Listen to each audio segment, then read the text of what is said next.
They toasted her death with champagne and laughter, until a trembling voice broke the room and whispered words no grave could hold.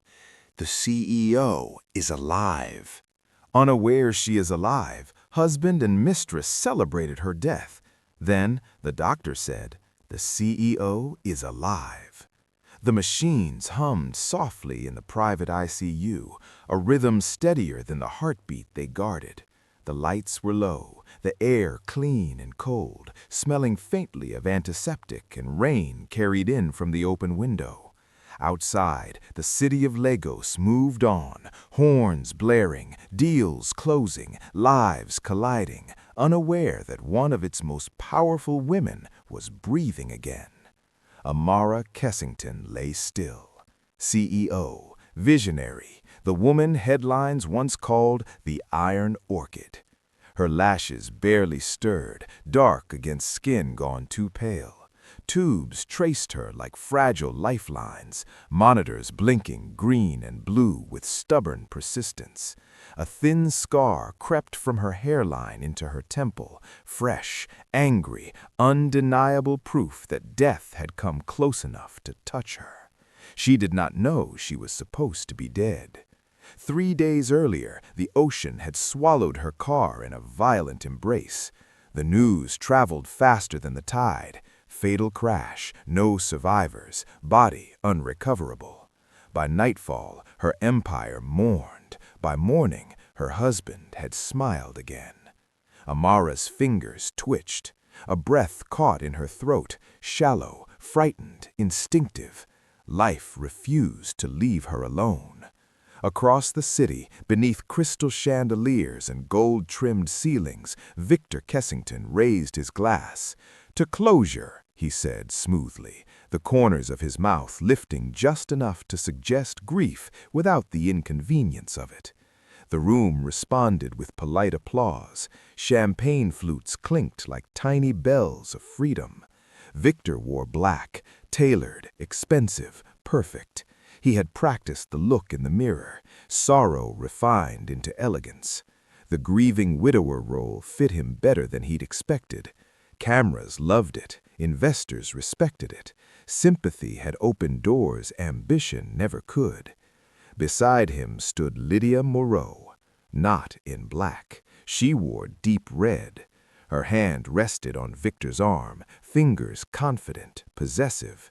There was no ring yet, but everyone in the room could see it coming. She smiled as if the world had finally corrected a mistake. "Amara would have wanted this," Lydia said softly, loud enough for nearby ears to catch. "Life must go on." Victor squeezed her hand. "She always said I deserved happiness," he replied. The lie slid out easily. If guilt knocked at his chest, he ignored it.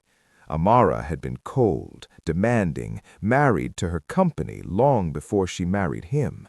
He had waited years to be seen, to be chosen first. Now she was gone, and he was finally free. Back in the ICU, Amara's eyelids fluttered. Darkness pressed in on her mind, fragmented images, broken sounds, water, glass, pain, someone shouting her name from far away, like a memory dissolving. Her lips parted. No sound came. A nurse noticed the change and froze. She leaned in, watching the monitor spike just slightly. "Doctor," she whispered urgently, "she's responding." Moments later, Dr. Elias Monroe entered the room. Mid-40s, calm eyes, a man who had seen miracles and tragedies walk hand in hand. He checked her vitals personally, his brow furrowing, not with concern, but awe. "Well, Miss Kessington," he murmured, adjusting the light, "seems you're not done with this world yet." Her fingers curled, weak, trembling, but undeniably alive. Elias exhaled slowly. This woman wasn't just a patient. She was a storm the world believed had passed. Victor's phone buzzed. He frowned slightly, annoyed at the interruption. Unknown number. He silenced it. Lydia leaned closer. "Everything okay?" "Hospital admin," he lied smoothly. probably some paperwork left over. He raised his glass again. "To the future," he said. The guests echoed him. None of them noticed the subtle shift in the air, the way destiny leaned forward, listening. Amara drifted between sleep and awareness. Voices brushed against her consciousness.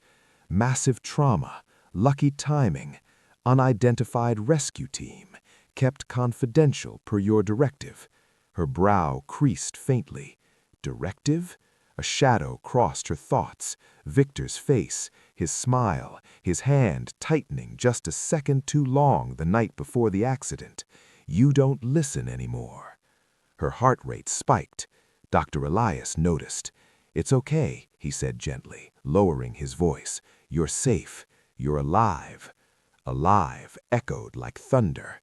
Alive meant questions, betrayal, consequences. Alive meant the world that buried her too quickly would soon have to answer. Victor finally checked his phone. 3 missed calls. Same number. He excused himself politely, stepping onto the balcony overlooking the city. The night breeze cooled his skin. He called back, irritation sharp in his tone. "Yes?" There was a pause. Then a voice, measured, professional, unmistakably real. "Mr. Kessington, this is Dr. Elias Monroe from St. Catherine's Private Medical Center." Victor rolled his eyes. "I've already made arrangements. My wife is—" The doctor interrupted him. "Your wife," Elias said carefully, "survived." Silence crashed like a shattered glass. Victor's fingers tightened around the phone. "What?" he breathed. "The CEO," the doctor continued, each word deliberate, irrevocable, "is alive." The city lights blurred. The balcony railing dug into Victor's palm. Behind him, laughter rang out, carefree, premature, doomed. And in a quiet hospital room, a woman the world had mourned took another breath, unaware that her resurrection would burn every lie built on her grave. The champagne glass slipped from Victor Kessington's hand. It didn't shatter immediately. It hit the marble floor, rolled once, and then broke. Sharp, violent, unmistakably final, much like the certainty he had lived on for 3 days. Alive. The word roared in his skull. "Mr. Kessington?" Dr. Elias's voice came again through the phone, steady, controlled. "Are you still with me?" Victor swallowed hard, forcing his breathing to slow. Years of corporate warfare had taught him one thing: panic was a luxury, control was survival. "You're mistaken," he said at last, each syllable measured. "My wife's car plunged into the Atlantic. The authorities confirmed." "She was pulled from the wreckage alive," Dr. Elias interrupted quietly, barely breathing, severe head trauma. "She arrived undocumented and unconscious. We stabilized her first, identified her later." Victor's reflection stared back at him from the glass balcony doors, eyes wide, color drained, the perfect widower mask cracking at the edges. "Why am I only hearing about this now?" he demanded. "Because she requested it," Elias replied. Victor's chest constricted. "That's impossible. She's been unconscious." "She regained partial awareness last night, enough to whisper one instruction." Victor's knuckles whitened around the phone. "What instruction?"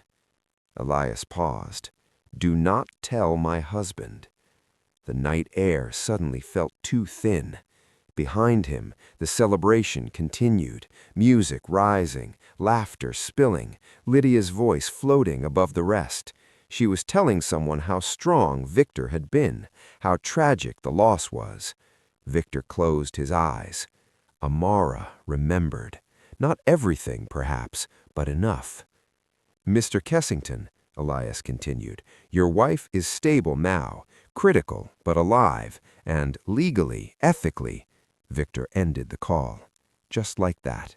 The phone trembled in his hand. Alive meant exposure, investigation, questions that would claw their way through carefully buried truths. Alive meant the accident would no longer be a tragedy, but a story that could end him. Victor? Lydia stood behind him now, concern etched into her flawless face.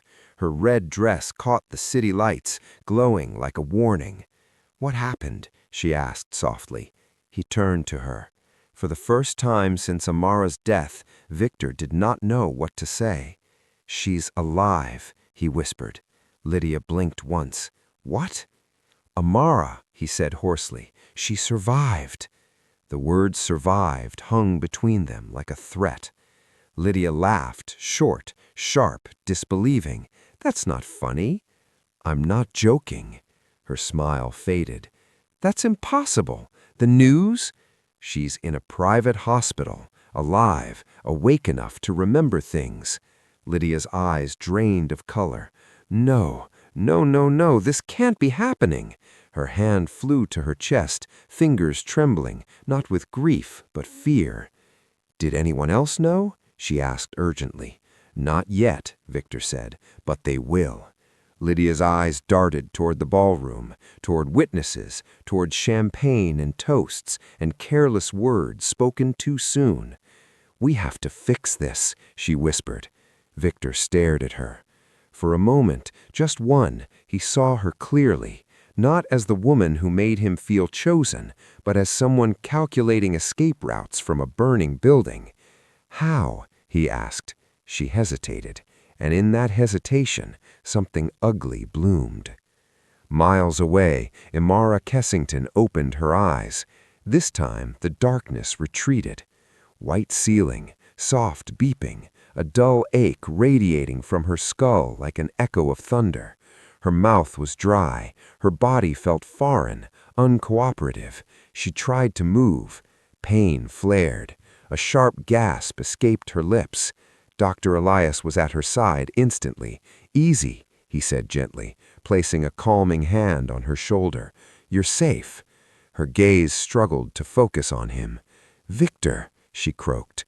The name tasted bitter. Elias stiffened almost imperceptibly. "He doesn't know you're awake." A flicker of relief crossed her face, quick, then gone. "Good," she whispered. Her fingers tightened weakly around the sheet. Something wrong. The night before the accident. Her breathing grew uneven. Elias leaned closer. "Don't force it. Memories will return when they're ready." But Amara's eyes filled with sudden tears. "I remember his voice, cold, angry, and then," her brow furrowed, "then nothing." The monitor beeped faster. Elias adjusted it, concern shadowing his calm. "You're safe now. Focus on that." She shook her head faintly. "I'm not," she whispered. Alive did not feel like safety. It felt like standing in the middle of a battlefield after everyone assumed you were already buried. Back at the celebration, the music died down. Victor re-entered the ballroom, face reassembled into something resembling composure. Lydia followed, her earlier confidence replaced by tight, brittle control. "Ladies and gentlemen," Victor announced suddenly, raising his hand. The room quieted. Lydia's breath caught. Victor's eyes swept the room. Investors, journalists, allies, enemies, people who had already begun rewriting his story. "I just received unexpected news." A hush fell. Lydia stared at him in horror. Victor continued, voice steady but pale. "I ask for privacy until details are confirmed." Whispers rippled. "What?" someone murmured. Lydia stared at him in horror. Victor continued, voice steady but pale. "I ask for privacy until details are confirmed." The crowd erupted. Questions, gasps, speculation. Cameras rose. Lydia grabbed his arm, nails digging in. "What are you doing?" she hissed. "I told you no one knew." "They will," he whispered back. "Better from me than from a doctor's leak." Her lips parted to argue, but she stopped, because across the room she saw something worse than curiosity. Hope. Hope blooming on faces that had once feared Amara Kessington. In the hospital, Amara drifted back into sleep, but this time she dreamed clearly. She was driving, Victor beside her. His hand reached over, not lovingly but firmly, gripping the steering wheel. You never listen. Water rushed toward her windshield, and then she woke screaming. Dr. Elias rushed in as alarms chimed. Her chest heaved, tears streamed down her temples. "He tried to kill me," she sobbed. The words cracked the room open. Elias froze, and in that moment the story shifted from survival to reckoning. Victor Kessington did not go to the hospital. Not that night. Not the next morning. Instead, he sat in his study, the one Amara had designed. Floor-to-ceiling windows, minimalist steel shelves, a single abstract painting she'd paid too much for because it made people uncomfortable. He poured himself coffee he didn't drink and stared at a city that suddenly felt hostile. Alive. The word refused to behave like a fact. It paced, it scratched, it demanded strategy. If Amara lived, the narrative had to be contained, controlled, turned into a miracle story, devoted husband reunited with resilient wife. That could work. Markets loved redemption arcs. So did the press. But then there was the other problem, memory. He replayed the night before the crash like a courtroom exhibit he wished to suppress. Her standing by the window, jacket still on, refusing to sit. Him blocking the door, not violently, just enough. The argument sharpening, words cutting deeper than intended. You don't get to leave every time things don't go your way. I built this company, Victor. You married into it. And then, his hand on the steering wheel during the drive, his voice too calm. The swerve he still told himself was an accident. Victor pressed his palms to his eyes. No. She couldn't remember everything. Head trauma scrambled timelines. Doctors said so all the time. He stood abruptly. He would visit her, eventually, when he knew what she knew. At St. Catherine's, Amara resisted in her own way. "Ms. Kessington," Dr. Elias said gently, "you need rest." "I need information," she replied, voice hoarse but firm. She sat propped against pillows, hair brushed back, eyes sharper than her body suggested she should be. Even weakened, she radiated authority, the kind that made rooms adjust themselves. "Your injuries were severe," Elias continued. "You were unconscious for nearly 48 hours. Memory gaps are expected." "But not imagined," Amara said. He met her gaze. "No," he admitted, "not imagined." She exhaled slowly. "Then don't call the police. Not yet." Elias hesitated. "You accused your husband of—" "I know what I said," she interrupted softly, "and I stand by it, but timing matters." Her fingers clenched the blanket. "If Victor believes I remember everything, he'll destroy evidence. If he believes I remember nothing, he'll get careless." Elias studied her, really studied her. "You're asking me to protect you by lying," he said. "I'm asking you to protect the truth," she replied. "There's a difference." Silence stretched between them. Finally, Elias nodded once. "I'll document confusion, partial recall, emotional distress." "Thank you," she said. As he turned to leave, she added quietly, "And don't let Lydia Moreau near me." Elias paused. "You know about her." Amara's mouth curved, not quite a smile. "I always did." Lydia, meanwhile, paced Victor's penthouse like a caged animal. "You should have gone already," she snapped. "The longer you wait, the worse it looks." Victor loosened his tie. "I won't be rushed." "She's your wife," Lydia said sharply. "Alive or not, optics matter." "Careful," he warned. She stopped pacing, facing him fully. "You think I don't see what's happening? If she wakes up fully, if she talks, this ends with both of us ruined." Victor said nothing. Lydia's voice softened, dangerous. "We were happy," she said. "We still can be." He looked at her then, really looked at her, and for the first time he wondered whether he had mistaken desire for safety and loyalty for love. At St. Catherine's, Amara asked for a mirror. When Elias brought it, she barely recognized herself. The scar, the pallor, the faint tremor in her hand. Yet her eyes were unmistakably her own. "You survived," she told herself. "Now choose how to live." A nurse entered quietly. "You have a visitor," she said. "A board representative." Amara stiffened. "Who?" "Mr. Nathan Cole." Her breath caught. "Send him in." Nathan Cole entered with cautious respect. Mid-30s, COO, the only executive who had argued against Victor's rapid consolidation after her death. "Amara," he said softly, "I wasn't sure you'd recognize me." "I recognize loyalty," she replied. Emotion flickered across his face before he masked it. "The board is unsettled." "Good," she said. "They should be." He pulled a chair closer. "Victor claims you're confused, that your memories are unreliable." Amara's lips pressed together. "And what do you think?" Nathan hesitated.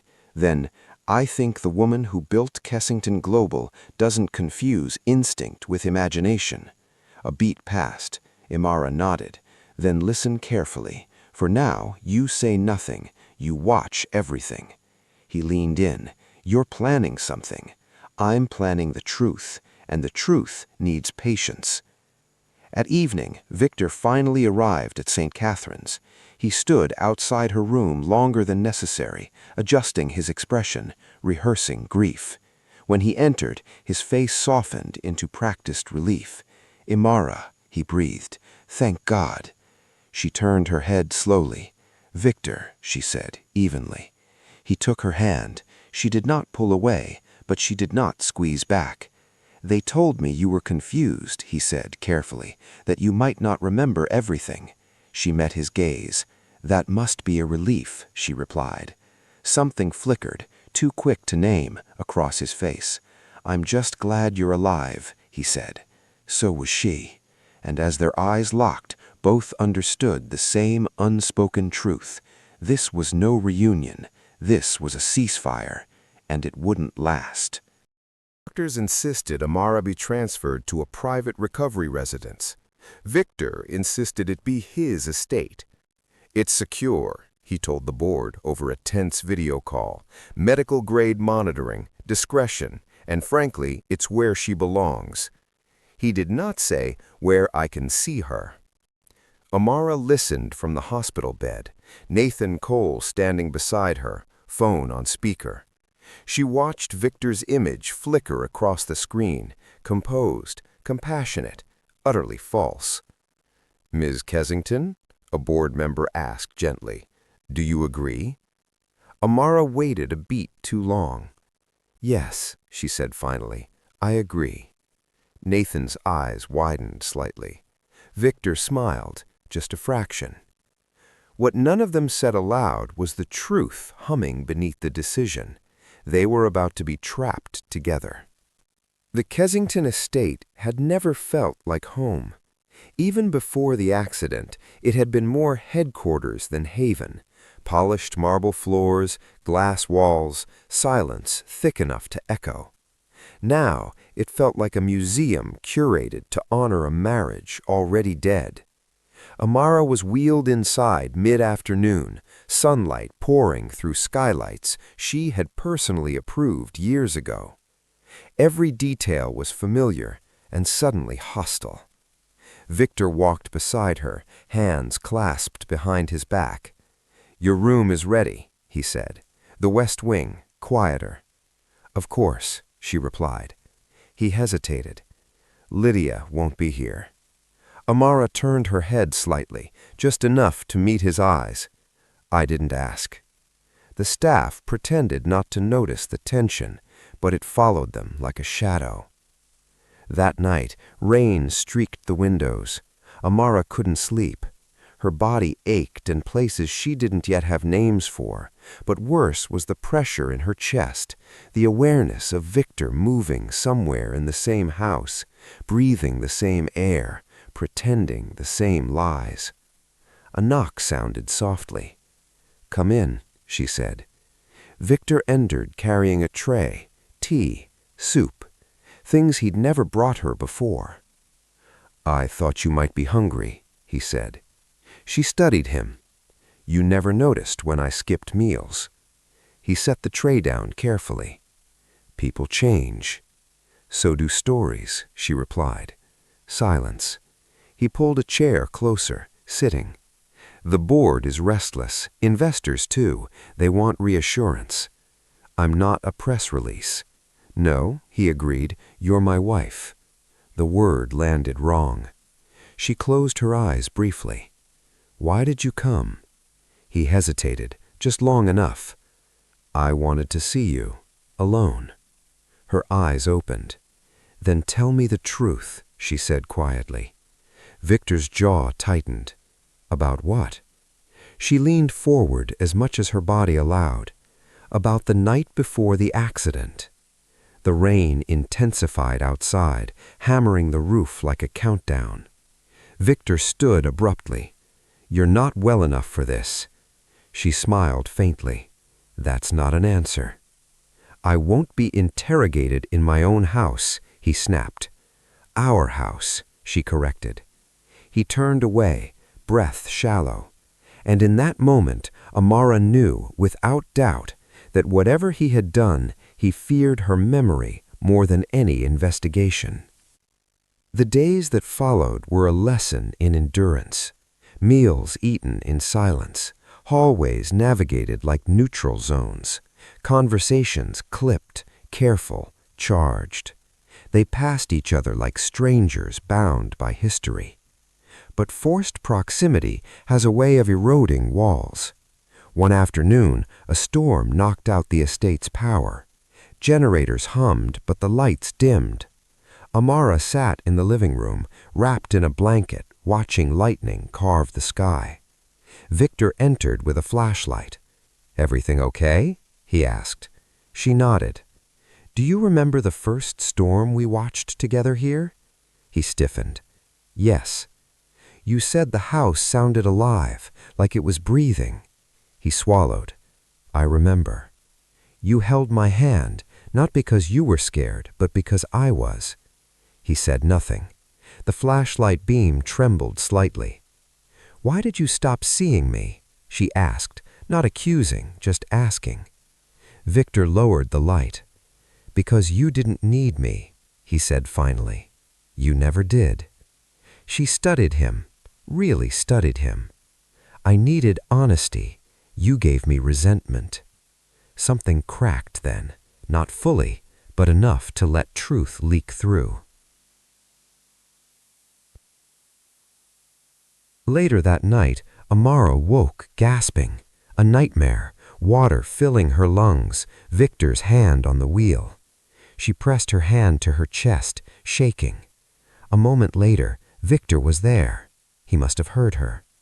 I'm here, he said instinctively. She looked at him, breath uneven. Why? Why didn't you just leave me? His voice broke. Because I wanted what was yours. The admission hung between them, raw, damning. Amara nodded slowly. Thank you, she said. That's the most honest thing you've said in years. He stepped back as if struck, and for the first time since she returned to this house, Amara felt something shift, not towards reconciliation, but towards clarity. When Nathan Cole arrived, Amara was already dressed, her posture straighter than her injuries justified. Sunlight traced the faint scar at her temple like an underline. You look ready for battle, Nathan said quietly. I'm ready for answers, Amara replied, and so are you. He closed the door behind him. Victor has been moving fast. He authorized a forensic audit of the car wreck, selective data only. He claims it's to silence rumors. And Lydia? Amara asked. Nathan hesitated. She's been calling board members privately, positioning herself as future stability. Amara nodded once. Then it's time.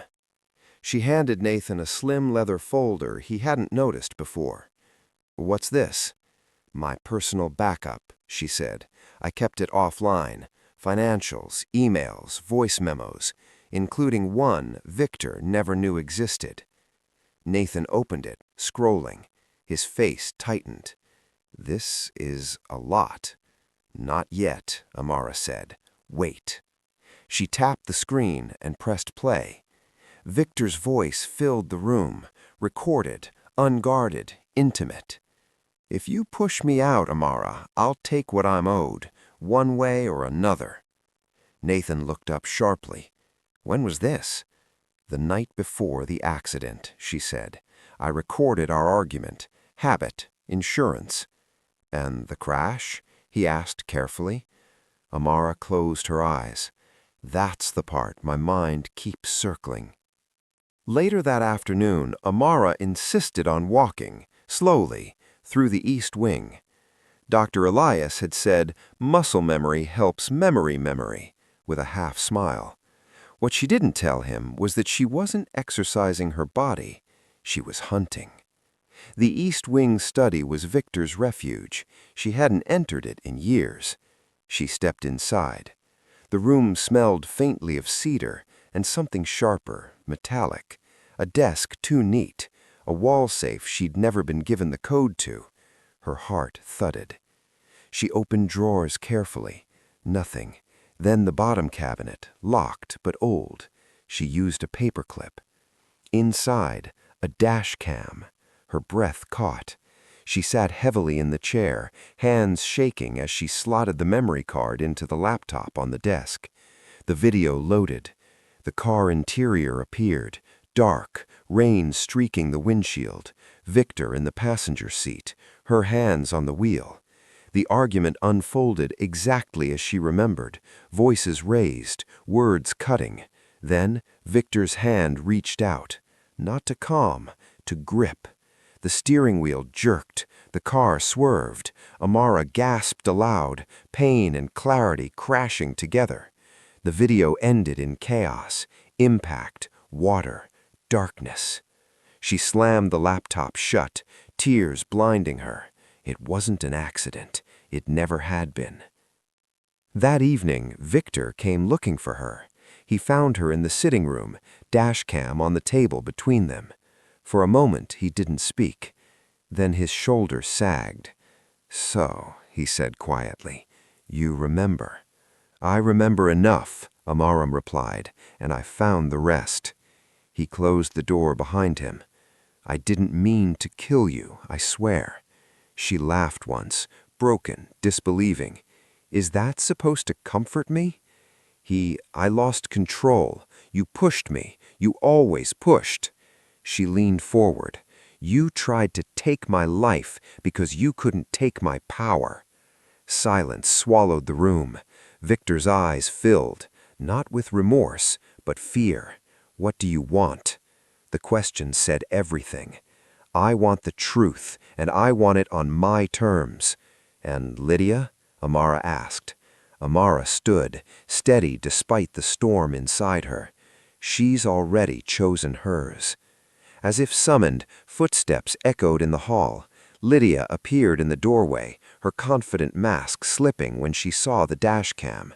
"What's going on?" she demanded. Amara turned to her, calm and devastating. "I died too early for your celebration, but don't worry, this time I'm fully awake." Lydia's face crumpled, and in that moment all three of them understood. The past had finished whispering. Now it would speak, loudly. The house changed after the truth surfaced. Not in furniture or walls, but in sound. Doors closed more softly, footsteps hesitated, even the air seemed to listen. Victor withdrew into himself, a man shrinking inside a mansion too large for his guilt.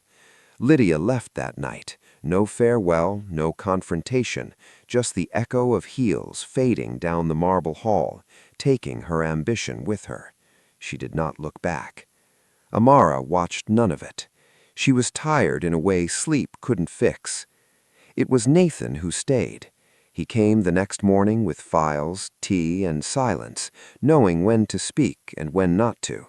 He sat across from her in the sunroom, where light filtered through glass and green leaves pressed gently against the windows. "You don't have to decide anything today," he said. "I know. Amara replied. "That's why I asked you here." She traced the rim of her cup absently. "I've lived my whole life proving I was untouchable, strong, unbreakable." He smiled faintly. "You were." She looked at him. "I don't want to be any more." The admission trembled between them, quiet, honest, terrifying. Nathan leaned back, giving her space. "Then don't," he said. "Let someone else carry it for a while." Her eyes filled unexpectedly. No one had ever offered her that. In the afternoons, Dr. Elias began encouraging Amara outside.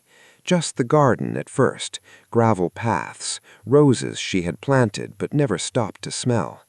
Nathan walked beside her, not hovering, not directing, matching her pace. "Do you ever regret staying?" she asked suddenly. "With the company? With me," she clarified. He considered. "I stayed because you saw me when no one else did. Not the title, not the usefulness." She stopped walking. "That's funny," she said softly. "I married a man who never did." Nathan said nothing. He didn't need to. That evening, as the sky bruised into purple, Amara found Victor sitting alone in the dining room. He looked older, smaller. She did not sit. "The board will act within 48 hours," she said calmly. "Your options are limited." He nodded. "I know." A pause.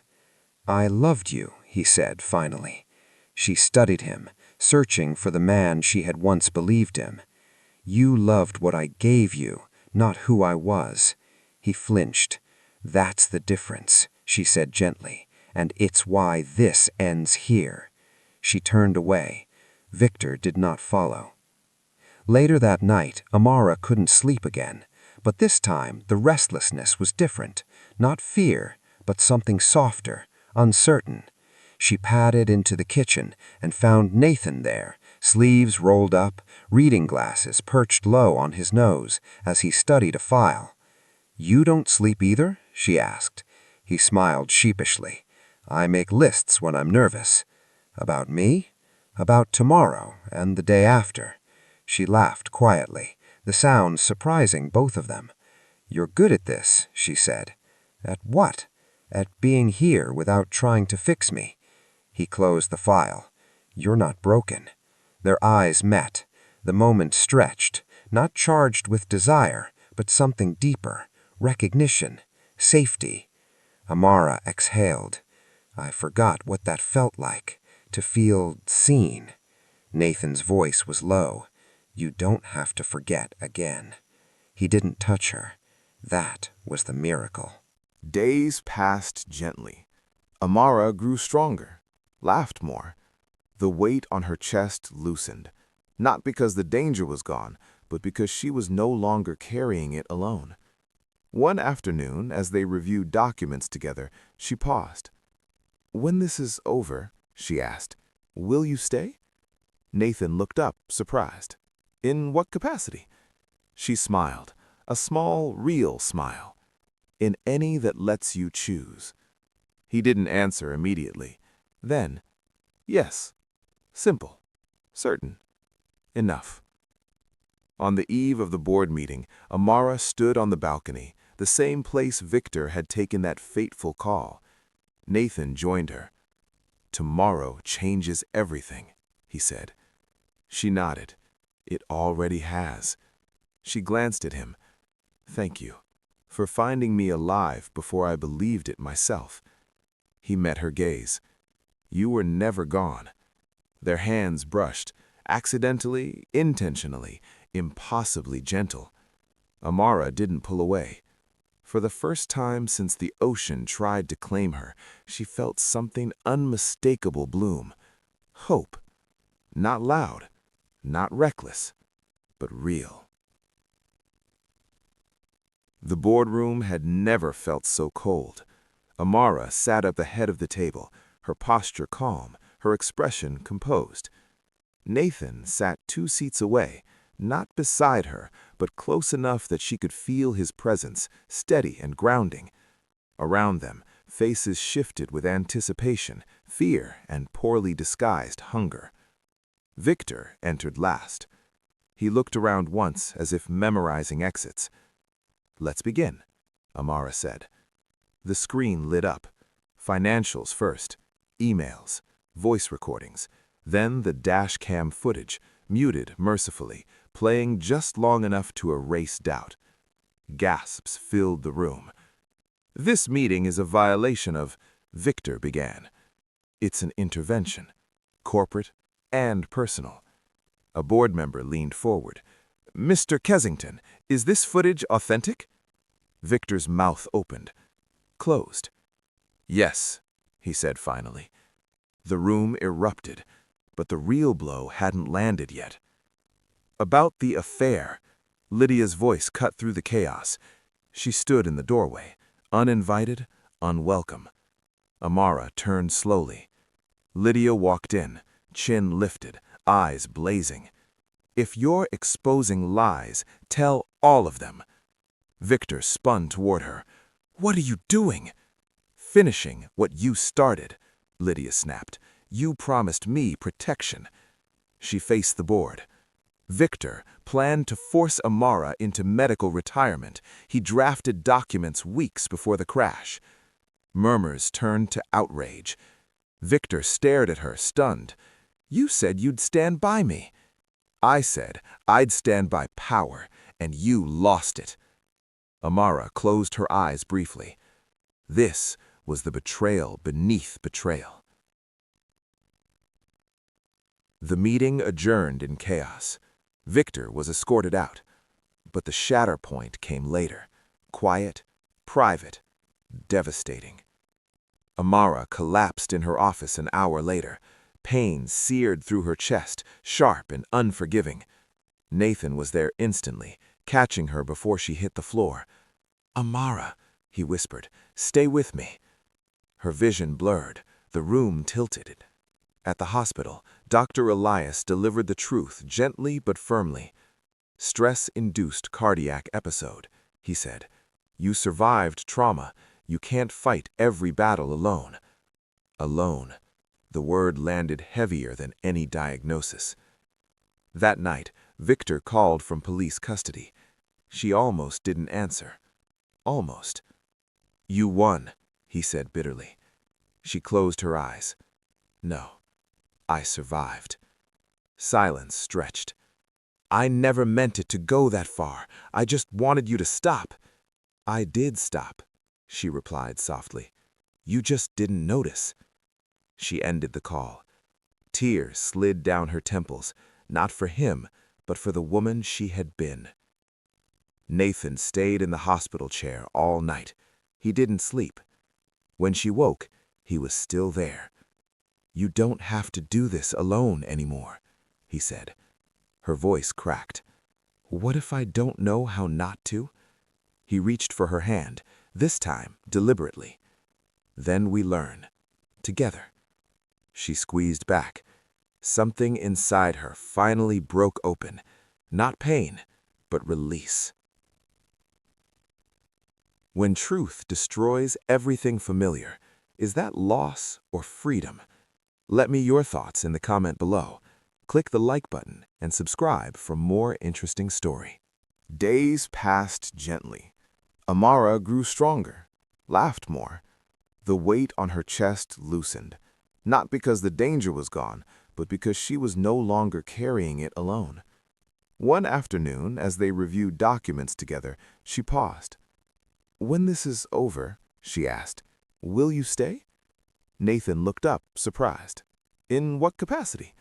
She smiled, a small, real smile. "In any that lets you choose." He didn't answer immediately. Then, "Yes. Simple. Certain. Enough." On the eve of the board meeting, Amara stood on the balcony, the same place Victor had taken that fateful call. Nathan joined her. "Tomorrow changes everything," he said. She nodded. "It already has." She glanced at him. "Thank you for finding me alive before I believed it myself." He met her gaze. "You were never gone. Their hands brushed, accidentally, intentionally, impossibly gentle. Amara didn't pull away. For the first time since the ocean tried to claim her, she felt something unmistakable bloom. Hope. Not loud, not reckless, but real. The boardroom had never felt so cold. Amara sat at the head of the table, her posture calm, her expression composed. Nathan sat 2 seats away, not beside her, but close enough that she could feel his presence, steady and grounding. Around them, faces shifted with anticipation, fear, and poorly disguised hunger. Victor entered last. He looked around once as if memorizing exits. "Let's begin," Amara said. The screen lit up. Financials first, emails, voice recordings, then the dash cam footage, muted mercifully, playing just long enough to erase doubt. Gasps filled the room. "This meeting is a violation of," Victor began. "It's an intervention, corporate and personal." A board member leaned forward. "Mr. Kessington, is this footage authentic?" Victor's mouth opened, closed. "Yes," he said finally. The room erupted, but the real blow hadn't landed yet. "About the affair," Lydia's voice cut through the chaos. She stood in the doorway, uninvited, unwelcome. Amara turned slowly. Lydia walked in, chin lifted, eyes blazing. "If you're exposing lies, tell all of them." Victor spun toward her.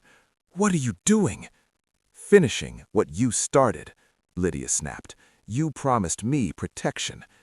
She faced the board. Victor planned to force Amara into medical retirement. He drafted documents weeks before the crash. Murmurs turned to outrage. Victor stared at her, stunned.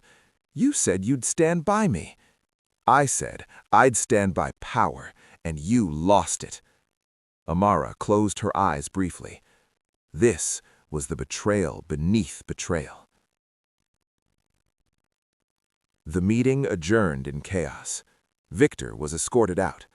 But the shatter point came later. Quiet, private, devastating. Amara collapsed in her office an hour later. Pain seared through her chest, sharp and unforgiving. Nathan was there instantly, catching her before she hit the floor. "Amara," he whispered, "stay with me." Her vision blurred, the room tilted. At the hospital, Dr. Elias delivered the truth gently but firmly. "Stress-induced cardiac episode," he said. "You survived trauma. You can't fight every battle alone." Alone. The word landed heavier than any diagnosis. That night, Victor called from police custody. She almost didn't answer. Almost. "You won," he said bitterly. She closed her eyes. "No, I survived." Silence stretched. "I never meant it to go that far. I just wanted you to stop." "I did stop," she replied softly. "You just didn't notice." She ended the call. Tears slid down her temples, not for him, but for the woman she had been. Nathan stayed in the hospital chair all night. He didn't sleep. When she woke, he was still there. "You don't have to do this alone anymore," he said. Her voice cracked. "What if I don't know how not to?" He reached for her hand, this time deliberately. "Then we learn. Together." She squeezed back. Something inside her finally broke open. Not pain, but release. When truth destroys everything familiar, is that loss or freedom? Let me your thoughts in the comment below. Click the like button and subscribe for more interesting story.